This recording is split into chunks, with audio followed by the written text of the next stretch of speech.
गाई, आपण आता आलो आहोत पाच बंडरी अंतरले खाडी आपण पाहत आहोत.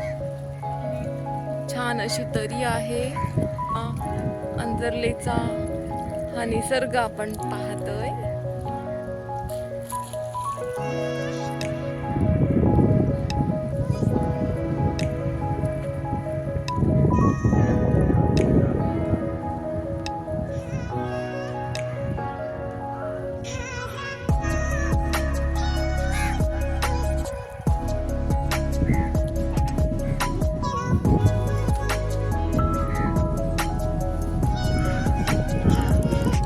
कोकणचा हा व्ह्यू, हिरवागार निसर्ग, मनप्रसन्न असं वातावरण या ठिकाणी